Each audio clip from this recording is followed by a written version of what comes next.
so rero ndagira ngo nkubwire ngo muri no minsi ni misigo y'abagenzi iyi minsi ni misi ruhije ariko nkuko umusaza wanjye amaze kubivuga yego ngo abo bantu muzamenyera ku mbuto zabo urumva ngewe kurwange ruhande ndahamanya na mwuka wera unyobora kuko Yesu niyo mpamvu yagiye ku musaraba arangije aravuga ngo bibaye ngombwa ko ngenda ariko mbasigiye umufasha uwo ni uzabafasha mu biruhanya Nuruhanya turimo rero nibi imbaraga zabaye nyinshi ni nayo mpamvu ubona izina ry'Imana rigenda rirushaho guteshwa agaciro bitewe n'iki n'abantu bari kuri tukisha bitewe n'abantu batari kubibamo neza so ngewe nanjye icyo kintu uvuze haraho nanjye njya nyitekerezaho umuntu akagenda kararanywa akanywa inzoga yihishe cyangwa se umuntu akagenda karara sambana ibyo byose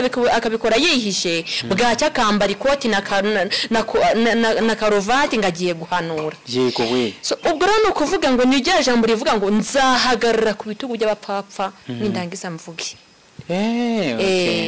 ubwo nibyo kuvuga ngo nubundi ngo n'icyapa ngo kiyobora ndizera yuko kandi ukomeje kugubwa neza muri rusange nabasuje mwese rero aho muherereye hose arabari mu gace k'irwota Masimbi cyangwa se Canada ndetse no mu tundi duce tugiye dutandukanye ku mugabane w'Uburayi n'ahandi hagiye hatandukanye ndizera yuko kandi amajwi yacu ariko bagiraho gatanu ku kandi uyu munsi rero dufite abavugabutumwa uyu munsi bagiye kutuganiriza neza cyane banatubwire uburyo ubuhanuzi buza cyangwa se uburyo ubuhanuzi niki nikaze kuri kamera za Gikundiro TV show mwiriwe neza mwiriwe mukomere cyane yego wowe ndabizi uri wa muntu wakadasohoka inshuti yacu n'ubundi duhorana bya buri munsi nibyo nawe kandi nawe twaramwakiriye ejo bundi yego ndakeka ko ariko binabaye byiza umuntu uri butangira iki kiganiro kireba arashaka kuza kumenya amazina yanyu ni ngombwa ko amazina mwayavuga nabyo ntacyo bitwaye nta kibazo nitwa Nikuze Delphine yego ndi umuvugabutumwa n'umuhanuzi imirimo yose Imana ishoboje ndayikora ndi umukristo nteranira mu itorero rya ADPR rya Birembo byiza cyane rwose nikaze kuri kamera za Gikundiro TV show murakoze uwo mwene data we yaba yitwa murakoze cyane amazina yanjye banyita Shima Fabrice yego nanjye ni muvuga ubutumwa bwiza bwa Yesu Kristo nkunda guterana ari akarumeri masizi ndi n'umuhanuzi n'ibindi Kristo nshoboje byose ndabikora murakoze urakoze cyane rwose uti ndi n'umuhanuzi rwose rero kugira ngo dutangire ikiganiro cyacu mugiye kubanza mu dusengere ubundi maze ewana twimbike rwose abakunzi ba Gikundiro TV show tubahiriza ndetse mbese ikiganiro cyiza kiryoshye cy'uyu munsi twabageneye uri Imana nziza uri Imana ishoboye byose uruwite kuri data wa twese niza nta kikunanira turi imbere y'ubwiza bwawe turi imbere y'amaso yawe mu izina rifite ubutware mu izina rifite imbaraga data wa twese Imana twese no mwana tugiye kumana imbere yawe turakwinjiza kugira ngo uiteke uzubane natwe mu izina rya Yesu Kristo tuguhaye ikaze nakari uiteka nyiringa Imana yemera mwuka yawe warusho kuganza hagati muri twebwe mu izina rya Yesu Kristo yemera uiteka nyiringa Imana uri muntu wese ugiye gukurikira kino kiganiro Kristo ndakwinjiza kugira ngo amasamwa ibyo ari bwumve byose Kristo bye guca mu gutwi ngo bingukiye mukundi ahubwo uiteka nyiringa Imana bihindura imibereho y'ubuzima bwe mu izina rya Yesu Kristo bigira bimuvana bye nawe mushyitsa mu izina rifite imbaraga uiteka tuguhaye ikaze na karibu umwanya wose tugiye kumara imbere yawe turakwinjiza kugira ngo ntaba ari twebwe ahubwo turetse umwuka wawe kugira ngo umwami arusheho kuza kubana natwe urakoze mwami tuguhaye ikaze na karibu mu izina rya Yesu Kristo amen murakoze cyane ni uyu munsi rero tukaba tugiye kuganira ku bijyanye n'ubuhanuzi ubuhanuzi nk'uko muri abahanuzi nk'uko kandi mugenda mubyivugira nge turahita dutangira mu buryo bwimbitse ntabyo kwirirwa dutinda na gatoya ubuhanuzi muri rusange abantu babufata nk'iki ubuhanuzi bumeze gute ntabwo abantu benshi cyane barabisobanukirwa neza umuhanuzi kugira ngo umenye ko ari umuhanuzi umubwirwa n'iki yego murakoze cyane ubuhanuzi ubundi ni imana ikomeye, imana ihereza umuntu. Ariko abantu b'ino minsi bitewe n'imyitwarire yabo uri gusanga abahanuzi b'ino minsi batarimo bitwara nk'abahanuzi. Ubundi umuhanuzi wa nyawe ikintu wamumenyeraho, uriya ijambo ry'Imana avuga ngo tuzamenya ku mbuto zabo. Hari igihe umuntu aba ari umuhanuzi ariko imbuto yera zikaba zitatugaragariza ko ari umuhanuzi.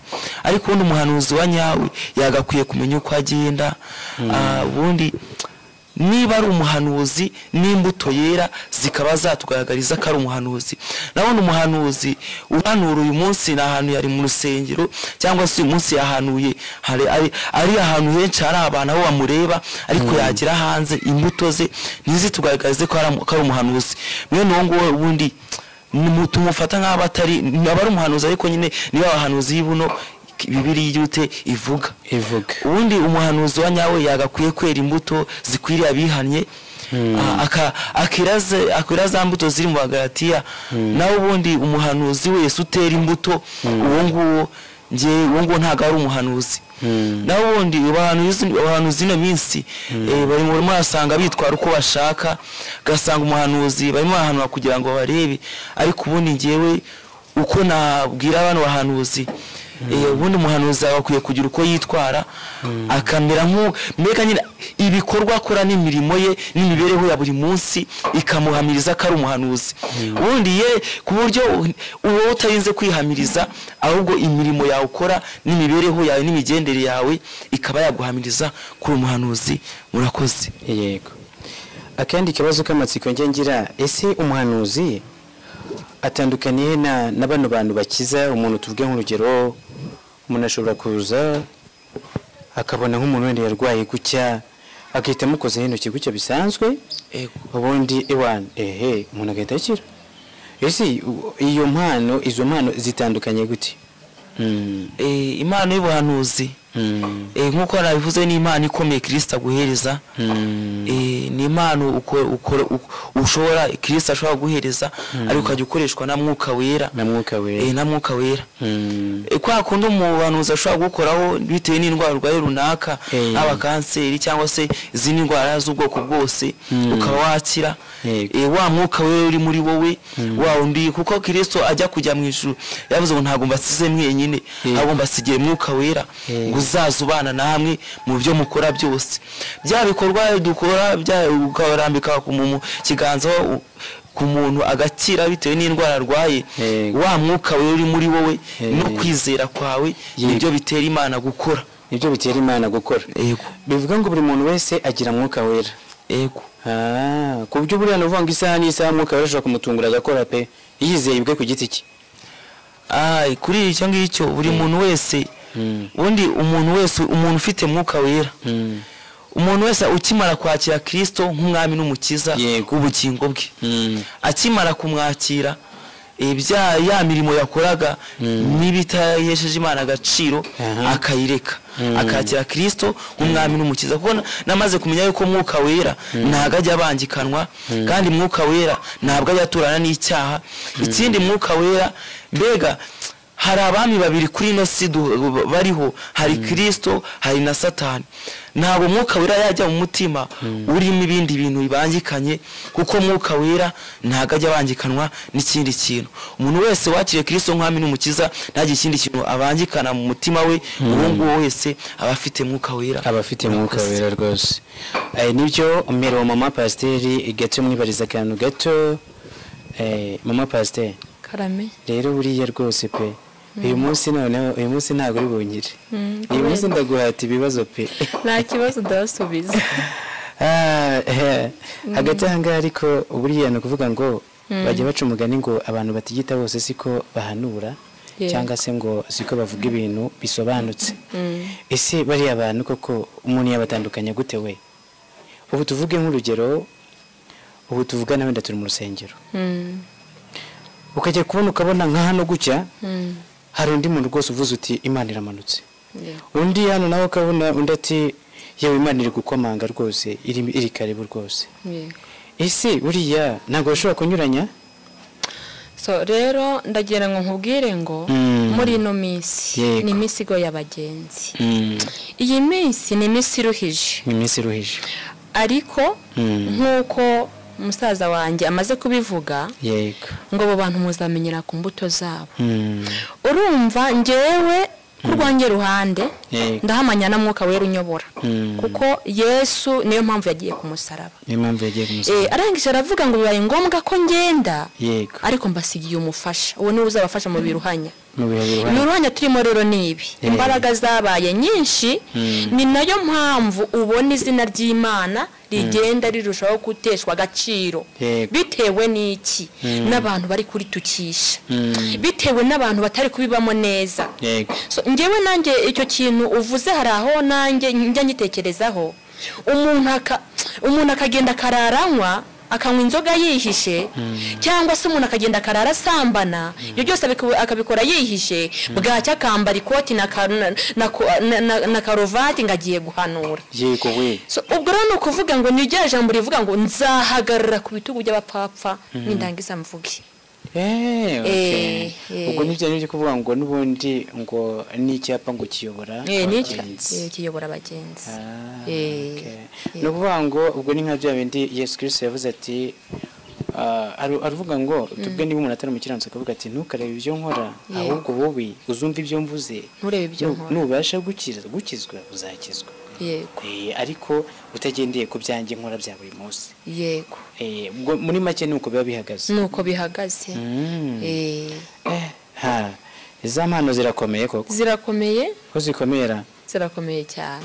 None se hari ibindi, hari video nabonye mu minsi ishize, yakana gato kavukanye ubuhanuzi. Sinzi niba warayibonye. Nakana ko muri Kenya ni Tanzania, ni Kenya ta. Akana nuvuga ngo ako kana noneho ibintu gakora biratangaje. Uwo mwana yambaye ivara nk'iyababikira. Ikindi nanone uwo mwana kandi ntabwo asanzwe. Uwo mwana story ye narayikurikiranyeho, ni impano yavukanye niwo batazi. Babona n'abantu baringaniye basanzwe, ntago ari abakire. Ariko uwo mwana abantu banango barwaye ingwana ngo zanze gukira. Yego ko mana yanjye umugezeho byonyine. Uwo mwana nawe muri make ntago abizi, ahubwo we baramubwira ati koraho hano gucya gusa nta kibazo. Yego ko mana yanjye ingwara zigeta zigenda, urumva zigeta zigenda n'ukuri. Naramubonye kuri kamera ndavuga nariko uko byagenda kose nibura ko bujya hari abantu Imana ituma we, hari abantu Imana ituma, ni kuko ntago biba byoroshye. Kuburi Imana ishobora no gutuma icyo yabasha gukora cyose yagituma kigakunda, kikaza kikagukoraho niyo cyane gucaho ugakira. Ugakira. Ariko gusa ngo uwo mwana afite rimwe yigeze kuragera n'abandi bapeti, gato mu kanya gato baramubura, ubundi babona ngo yagiye mu mwiherero, ari ahantu badashobora kwinjira gucya nk'ahantu mu mwotsi wa hatari, nyuma bongera kubona agaruka nta kibazo afite. Angana gute? Nakana kambara ivara nk'icy'abamasera. Gafite nk'imyaka ingahe? Urebye gafite nk'imyaka nk'itandatu 7 ase mwana babasha guterura bagacindikira gucya. Mwana w'itandatu bamuterura uriya. So nukuvuga ngo rero iyi minsi nkuko nabivuze igoye abagenzi. Iragoye pe. Abagenzi. Ariko hari umuririmbyi nkunda cyane. Umuririmbyi avuga ngo nubona utagifite urukundo, jya umenya ko uwo mwuka wabangamiwe n'umubiri wawe. Mushaka utigarura. Iyi minsi igoye abagenzi. Nukuvuga ngo wenda uwo mwana sinamupinga, ariko nanone sinamwemera cyane. Kubera ko muri iyi minsi turimo ibitangaza birakoreka. Umuntu akaba yanagukoraho ugahita ukira. Ariko menya ngese uyu muntu nimba nkozeho nkabankize, ari gukoresha izihe mbaraga. Ari gukoresha izihe mbaraga. Niyo mpamvu nanjye naje gucya, niyo mpamvu naje hanga ngo manze mbabaze nsobanukirwe neza. Hari umugabo ngiye nkurikirana kuri YouTube channel, afite abayambaye impeta niba ari 3. Ntago nigeze nsoma izina rye, ariko cyambona abantu bari benshi bakubise. Uwo mugabo yagutunze impeta, by the way, sha witura hasi. Nukuri. Witura hasi orashye. So nukuvuga ngo rero, so nago nguciye mu ijambo. Ngewe nasengeye mu itorero ryitwa Come to Jesus. twaririmbaga muri korali bita Omega yari icaci ibugande haturutse umupasiteri yego ariko yaraje iyo yagukoragaho witaga wizengurutse ukitura hasi ngaho nyumvire rwose abantu baragenda baturuvuzi abandi baturufuzi nanjye ndi abantu bituye hasi nagaruye ubwenge mbona narambaraye hasi ngaho nyumvire nukuvuga ngo rero iyi minsi niyo mpamvu tugomba gusengana ubushishozi hari ibihumbi 7 bitarapfukamira bayari yego kandi nanone abahanuzi w'ukuri baracyariho yego ndahamya neza ko nimba wiyumvamo iyo mpano buri iyi mpano y'ubuhanuzi bisaba ngo usenge usenge uyisigasire nukuvuga ngo hari umuririmbyi wavuze ngo mwahawe ikaze n'icyubahiro ibyo bigenerwa bijuru ryatoranije ariko nkwandikiye nkubwira ko amaso areba ntahage inzuzi ziratembana izuzure mwike guca bugufi yego umucamanza rero namara kwicara ku ntebe amahanga yose agakorana imbere ye benshi bazahunga mu maso ye kubera ko izo mpano bagiye bazikoresha mu buryo butari bwo abandi batukisha izina ry'Imana ariko ngendagira ngo nkubwire ngo izi saha n'uyu munota kuko ngende umugenzi isaha n'isaha ndavuga ngo ese ino si nimba nyirimo nka saro ndimo ndatambuka ndimo ndakorera Imana nte ndimo ndabana n'Imana nte ese ibyo ndimo ndavuga ibyo mpanuye uyu munsi ndimo ndafata umwanya nkabisengera kugira ngo bisohore izina ry'Imana ritagirwaho n'urubanza ese ndi kwibaza ngo buriya iyo usenga ugira uko witwara iyo usenga ugira uko witwara ngira ngo twacunguwe turi naturere yego twacunguwe turi abantu badafite amarangi ariko ugasanga umuntu arimo arasa n'icyatsi ku birenge ku munwa arasa n'umutuku ku mutwe arasa n'umuhondo ngo arimo arahanura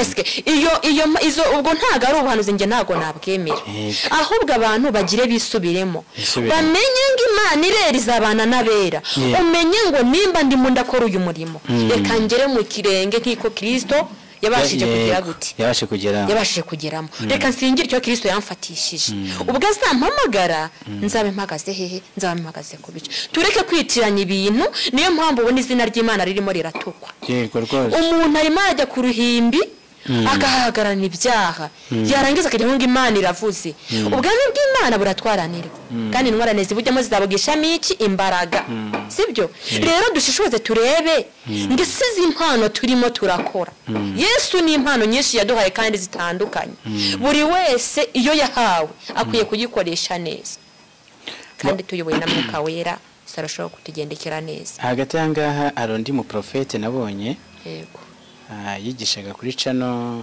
ariko si iyo channel ntago nyivuze izina ariko ni channel irenze izindi ya gospel yego ni rero uzayibona neza yari baravuga ati abakristo timwirwa mwasazi ngo mubabasengere ngo amazu atariko ati nge ndi pasteur tindasenga pe ati ubungubu maze imyaka 8 nimva mu nzu njya mu yindi urumva ago kabari barakawugese ibiza ariko uzakabona ati urambwira gute ngo ngusengere ati wakwisengeye se ati ibyo nibi cyubumbwira yego ati ubwo rubigo yashuje ngo nsengera ati kandi imyaka 8 nyimaze ndi kugenda nsimbuka mva mu nzu njya mu yindi ati gute se ati nge ntago nsenga bayite nk'umuntu koko ngaho mbwira ese urumva abantu badafite imyitwarire itandukanye ubwo rero ibyo nanone nabigarukaho yego gusenga biravuna rwose nawe usenga kina kandi ukandagira usenga ntagajya honyora sibyo ndimo ndafata igihe nkavuga ngo nge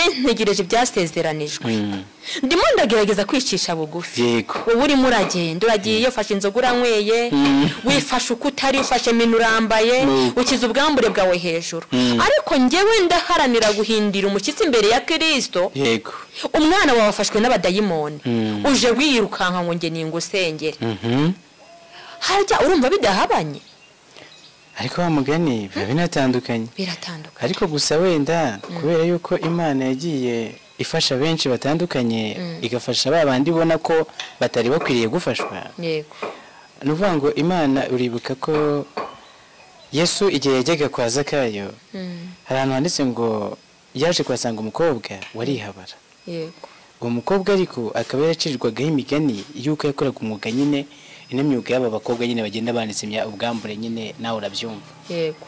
Ariko icyatangaje benshi nuko uwo mukobwa yaje guhanaguza imisatsi Yesu Kristo ku birenge bye n'amavuta ahenze y'agaciro.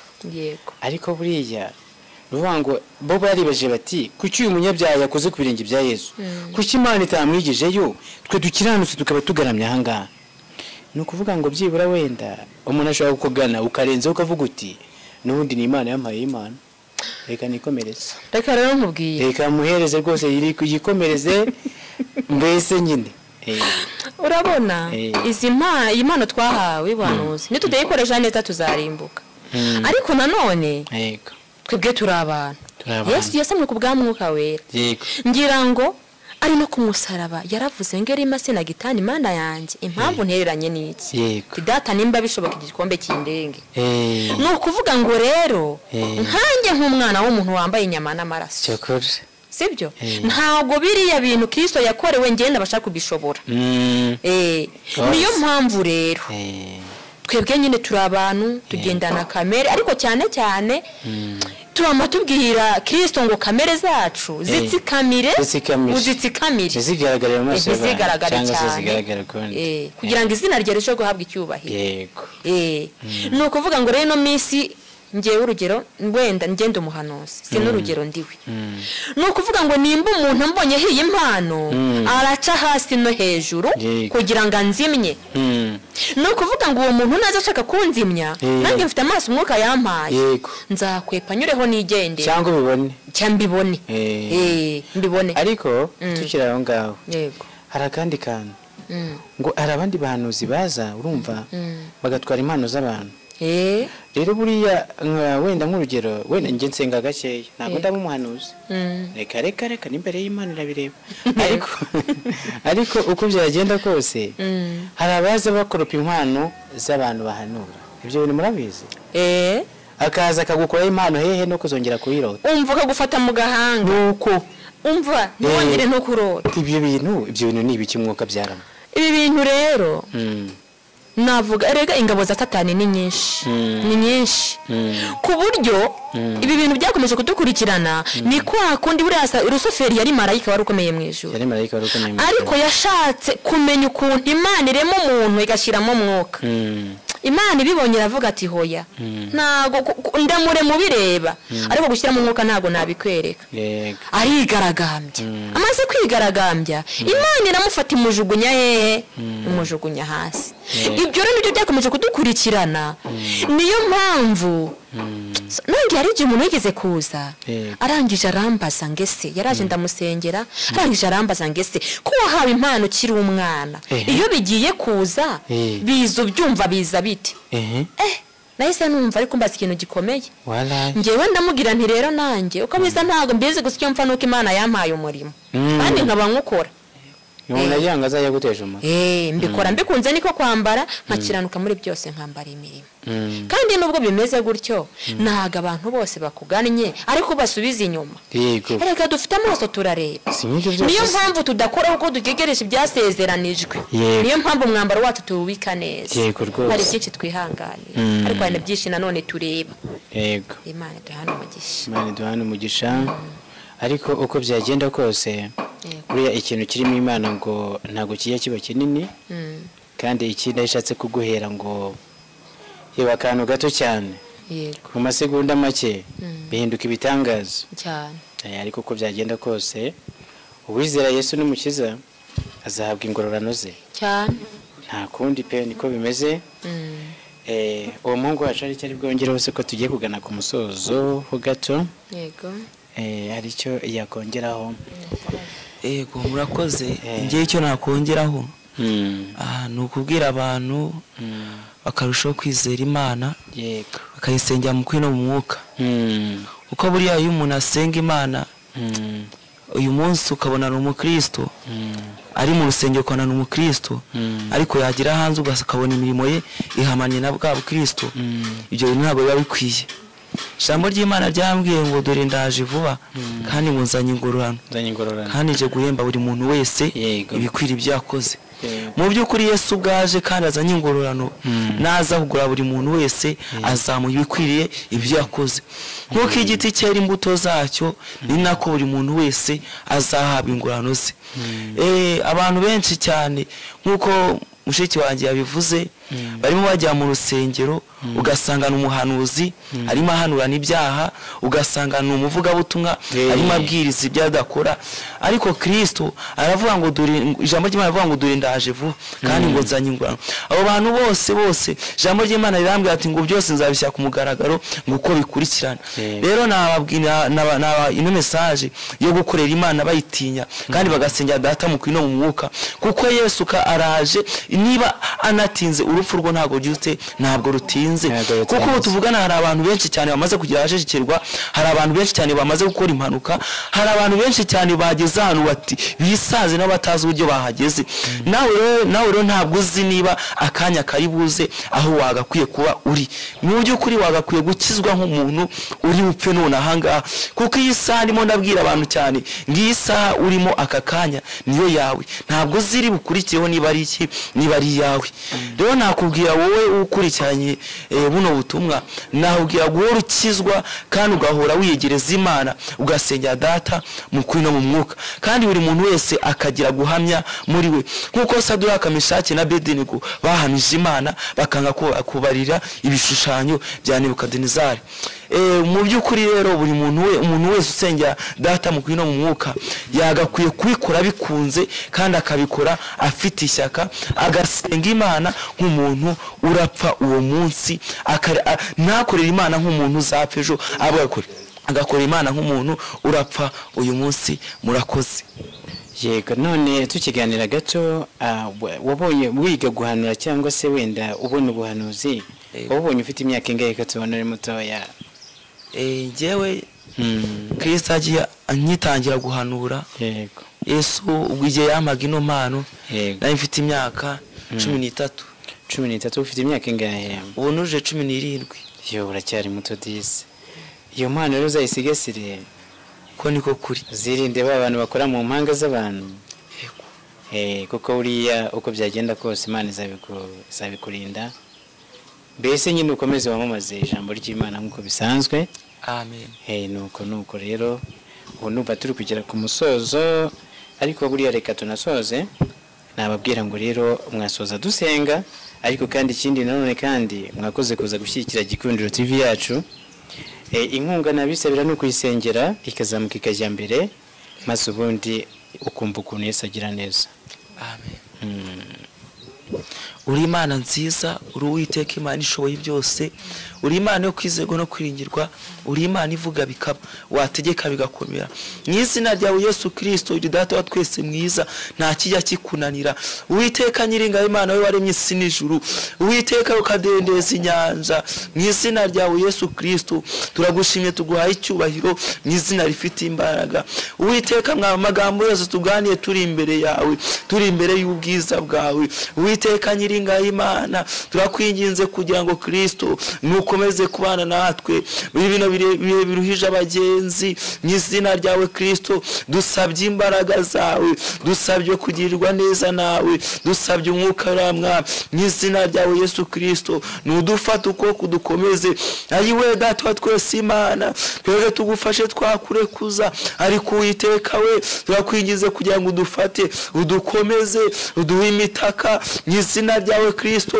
duhe imbaraga za mwuka wera mu izina rifite ubutware Uwiteka we ubani natwe mu ruhande rwacu mu izina ryawe Yesu Kristo tukweretse u Rwanda rwose mu izina rifite ubutware turashinganisha Uwiteka mwami u Rwanda n'abanyarwandakazi mu izina ryawe Kristo komeza uganze kuko uri Imana nziza data wa twese Imana tudusabye n'uburinzi Uwiteka mwami Imana wongere umubare w'abakizwa gabanya abarimbuka mu izina ryawe Kristo tanga agakiza Uwiteka mwami kuko uri Imana ishoboye byose tubisabye twizeye mu izina ryawe Kristo umwami wacu amen mwakoze kuza rero mugendane n'Imana amen